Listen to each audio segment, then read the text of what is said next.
बापू बरोबर. बुलेट पाहिजे मला, तुम्ही सांगितलं बघा 20 तारखेला देतो म्हणून. ही घे तुझ्या बुलेटची किल्ली. काय सांगताय? पार्किंग मध्ये बुलेट लावली आहे. लावल्या? बघ जा तरी. काय सांगताय? मग आलोच थांबा. आई जर चालू नाही करू देता का?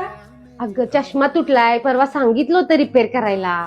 अगं तुला किती वेळ चष्मा रिपेअर करून द्यायचा? काम न करायसाठी कारण सांगतात.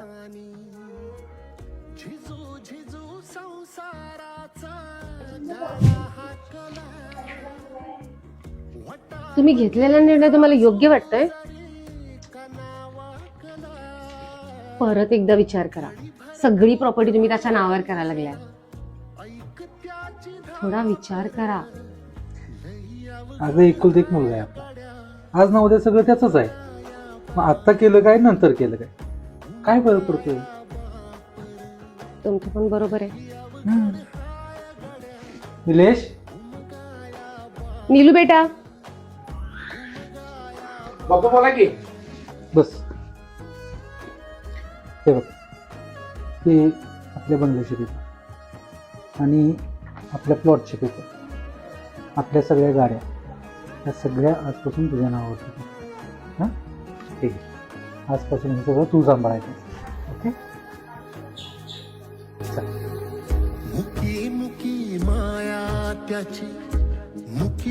पप्पा शाळा सुटली असेल, मुलाला घेऊन येता काय? आता सुनबाई, ती लाईटवरची गाडी मला चालवा येत नाही ग. तुम्हाला काम नको आहे, मग कारण सांगताय काय? नाही तसं काय.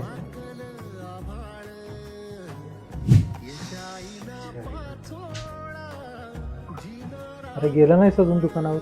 आता जाणार हॉटेलवरती. काय करा? अरे की आहे ये. बरं आहेस का? लय दिसानी दिसलास. होय, जरा कामाच्या काय गडबडीत होतो, त्यामुळे आलो नाही. तो धंदा एक टाकवला, त्यासाठी मार्गदर्शन पाहिजे मला. कसलं मार्गदर्शन पाहिजे? बोल की. तुझं नको, मला काकांचं मार्गदर्शन पाहिजे. त्यांना काय कळते? मला विचार, मी सांगतो तुला.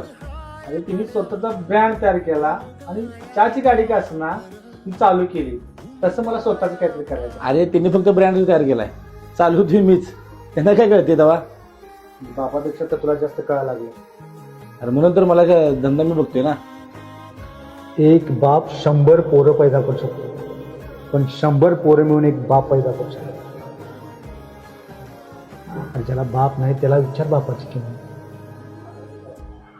बाप असला नाही एक आधारवड असतो, आणि बाप आपल्यासाठी जे काय करतोय त्यातलं 5% पण आपल्याकडनं होणार नाही.